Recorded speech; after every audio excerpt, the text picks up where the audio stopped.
vous dire que ce qui fait la particularité de Syntec Hollywood aujourd'hui, c'est cette entente qui existe entre en fait, la direction générale de Syntec Hollywood et le comité des parents d'étudiants. Nous sommes l'une des rares universités qui, à vrai dire, est en permanent contact avec les parents d'étudiants. Si vous voyez bien dans le communiqué, on l'a très bien dit, comme convenu donc avec le comité des parents d'étudiants. Tout ce que nous faisons, nous discutons avec les parents d'étudiants. Et sur cette situation aussi, naturellement, nous avons discuté avec les parents d'étudiants qui sont avertis, qui comprennent, et je vous l'ai dit également avec nos membres qui sont un peu partout dans le monde.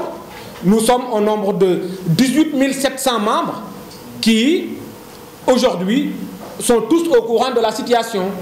Avant donc de sortir, faire une déclaration médiatique, nous avons quand même jugé nécessaire de discuter avec nos collaborateurs, que sont les parents d'étudiants, mais aussi les membres de la communauté. Donc en ce sens, je pense que tout le monde est averti.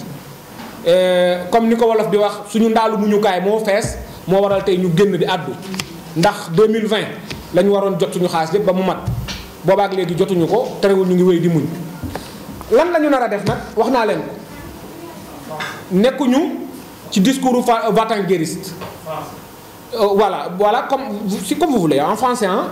Donc comme je vous ai dit tantôt, qu'est-ce que nous comptons faire si l'État ne fait pas quelque chose ou si l'État ne réagit pas? D'ailleurs, moi je pense que le président de la République, quand même, aussi sensible qu'il est par rapport à l'enseignement supérieur et notamment technique, il va sans doute réagir et très rapidement. Je reste quand même optimiste en ce sens. Mon oncle, comme j'aime l'appeler, qu'est-ce que nous comptons faire? En tout cas, je vous l'ai dit au début donc, du communiqué. Nous ne sommes pas dans un discours vatanguériste, comme le feraient d'autres. Non, parce que l'enseignement, nous y sommes par conviction et non par intérêt. Parce que si c'était basé que sur l'intérêt ou le gain facile, bah, je pense que Hollywood Université et Syntec auraient fermé ses portes depuis longtemps. Nous ne l'avons pas fait. Parce que quand même, nous avons cette passion par rapport à ce que nous faisons. Nous avons aussi cette volonté. Et il faut aussi quand même réfléchir sur le contexte, c'est-à-dire ce qui a donné naissance à cet établissement. Il s'agit d'un Sénégalais établi aux États-Unis qui pouvait quand même rester aux États-Unis et naturellement faire sa vie ailleurs, mais qui a décidé de son propre gré de venir au Sénégal investir. Donc, ce n'est pas vraiment des situations comme ça qui vont nous décourager ou bien qui vont nous plonger dans un état colérique pour dire que ouais, nous allons tenir un discours vatanguériste. Non, nous ne sommes pas dans cette logique. Nous allons continuer quand même à négocier avec l'État du Sénégal pour que nous puissions très rapidement rentrer dans nos fonds, mais nous ne comptons pas encore faire quelque chose qui ne répond pas à notre image. Nous, notre image, c'est Syntec Hollywood, qui est une université, encore une fois, un temple du savoir et qui n'a absolument rien de vatanguériste. Merci. Okay. Oui? Juste une question. Présentez-vous, s'il vous plaît. C'est Réa Batili, Real Africa TV. Oui. 130 millions, ce n'est pas une petite somme. Pourquoi avez-vous attendu tout ce temps pour lancer un alerte? Et deuxièmement, trouvez-vous que ça sera un problème facile à régler vu le contexte politique dans lequel nous sommes et le départ du président qui s'annonce bientôt? Ouais. Pertinente question, sauf que voilà, je dirais que vous avez emboîté le pas à votre confrère précédent. Pratiquement, c'est la même réponse que vous aurez. Nous ne sommes pas dans une situation vatanguériste, je le dis et je le répète. Nous négocions avec l'État du Sénégal et nous lui tendons la main. Nous connaissons bien cet homme. Nous savons qu'il veut. Parce que, quand même, cet accord est né d'une volonté manifeste d'aider. Parce que lorsqu'on a eu ce problème d'orientation dans les universités publiques, c'est là que le gouvernement du Sénégal a eu cette idée d'orienter les étudiants, les nouveaux bacheliers dans les universités privées. Donc, dès le début, cet accord est basé, encore une fois, sur une volonté commune d'aider. Vous voyez? D'accord, la somme de 130 millions, ce n'est pas petit, mais je pense quand même, vous avez dû visiter l'université, vous savez que ce qui a été investi ici, moi je pense que ça dépasse les milliards, pour dire vrai. Donc, on sait que ce n'est pas petit, mais pourquoi on a attendu aussi? C'est comme je vous ai dit, on ne pouvait pas se précipiter ou bien créer un quelconque problème. On ne pouvait que rester quand même dans notre dynamique basée sur la correction, c'est-à-dire être correct et rester tranquille et demander de façon diplomatique comment recevoir notre argent. Aujourd'hui, d'accord, ces 130 millions, peu ou beaucoup, sont en train quand même d'entraver nos activités. On a du mal à quand même fonctionner avec nos charges fixes et variantes aussi.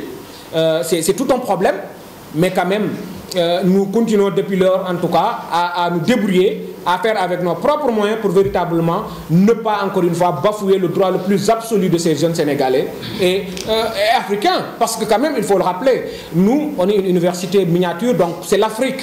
Moi, je l'appelle l'université continent.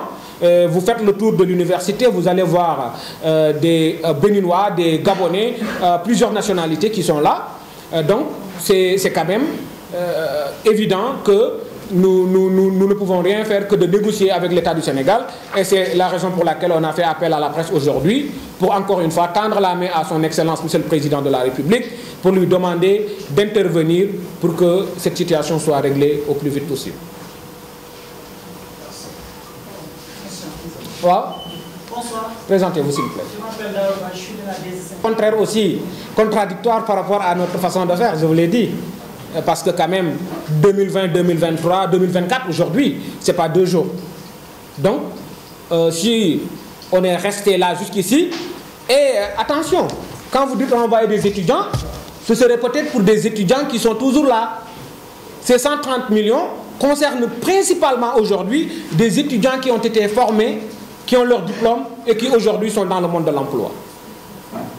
Mais malgré tout, on est resté quand même dans notre calme, le plus total. Parce qu'on sait carrément que ça ne sert à rien d'être un éducateur et d'avoir un comportement indécent. On a voulu quand même préserver cette dynamique correcte. Et jusqu'ici, c'est ce qu'on a fait. Renvoyer les étudiants, ce serait trop dire. Mais quand les portes sont fermées quand même, les conséquences, tout le monde sait ce que ça donne. Donc, prions le Tout-Puissant quand même, qu'on n'en arrive pas là. Et je l'espère aussi, hein, je reste optimiste, je vous le dis, que le président de la République reste sensible à l'éducation. Et je sais que si ce message lui parvient, dans les brefs délais, il va quand même réagir et il va nous aider véritablement à entrer dans nos fonds et pouvoir dépasser rapidement cette situation. Là? D'accord? On sous-entend que ce sont les nouveaux étudiants. Oui. De leur inscription qui vont payer les pots passés. Non, non. Personne ne paiera les pots. À nos messages, mais jusqu'à présent, ne réagit pas. Donc, on est toujours dans cette logique de lutte. Et c'est comme ça aussi que ça sera. Et je sais qu'encore une fois, cette étape sera la dernière et le président va bientôt être là. C'est tout?